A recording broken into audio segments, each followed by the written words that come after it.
ಇವ್ರನ್ನೂ ಕರೆಸಿ ಎನ್ಕ್ವೈರಿ ಮಾಡ್ಲಿಕ್ಕೆ ಶುರು ಮಾಡಿಬಿಟ್ಟಿದ್ದಾರೆ. ಅಂದರೆ ಇದರ ಅರ್ಥ ನಿಜವಾಗಿಯೂ ಇದ್ರ ಹಿಂದಿದ್ದಂಥವ್ರು ಯಾರು ಆ ಉದಯ ಜೀವನನು ಭಾಳ ಬುದ್ಧಿವಂತಿಕೆಯಿಂದ ನಮ್ಮ ದಯಾಮರಣ ಕೊಡ್ರಿ, ದಿನನಿತ್ಯ ಅಪಮಾನ ಆಗ್ತಾಯಿದೆ ನಮಗೆ ಹೀಗೆ ಎಷ್ಟು ಹೆಣ್ಣು ಕೊಡ್ತಾ ಇದ್ದಾರೆ.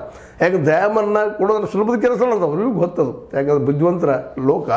ಯಾಕೆ ದಯಾಮರಣ ಆಗಬೇಕಾಗಿದ್ರೆ ಶಾರೀರಿಕ ತೊಂದರೆ ಆಗಿರ್ಬೋದು, ಮತ್ತೇನೋ ಆಗಿರ್ಬೋದು, ಬದುಕುವ ಸಾಧ್ಯತೆಗಳು ಇಲ್ಲದೇ ಇದ್ದಾಗ ಅದನ್ನು ಕೊಡುವಂಥ ಒಂದು ಏನಪ್ಪ ಅಂತಂದು ಅದರದ್ದೇ ಅಂತ ನಿಯಮಾವಳಿಗಳಿದ್ದಾವೆ.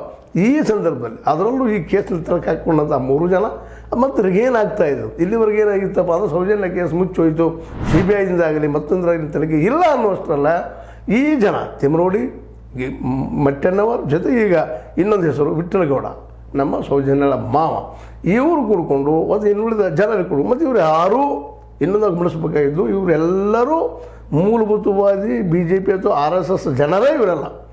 ಇದನ್ನು ನಾವು ಗಮನದಲ್ಲಿ ಇಟ್ಕೋಬೇಕಾಗಿದೆ. ಇಲ್ಲಿ ಯಾರು ನೆಕ್ಸ್ಲೈಟ್ಸ್ ಇಲ್ಲ.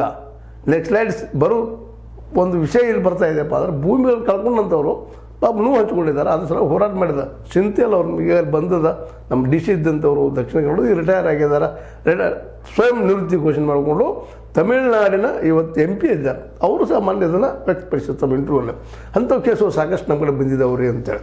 ಅಂದ್ರೆ ಅದನ್ನು ಆ ರೀತಿಯಾಗಿ ಅಂದ್ರೆ ಇವರು ನಗರ ನೆಕ್ಸೈಟ್ರು ಇದು ಹೇಳೋ ದಾರಿ ತಪ್ಪಿಸುವಂಥ ಕೆಲಸ ಈಗ ಈ ಒಂದು ನಮ್ಮ ಸ್ನೇಹಮಯ ಕೃಷ್ಣನ ಮೂಲಕ ವಿಠ್ಠಲಗೌಡ ಇದರಲ್ಲಿ ಏನಪ್ಪ ಅಪರಾಧಿ ಅನ್ನು ತೋರಿಸುವಂಥ ಕೆಲಸ ಮಾಡೋದನ್ನು ನೋಡಿದಾಗ ಇದು ಹಿಂದೆ ಒಂದಿರೋ ವ್ಯವಸ್ಥಿತವಾದ ಪ್ಲ್ಯಾನ್ ನಡೀತಾ ಇದೆ.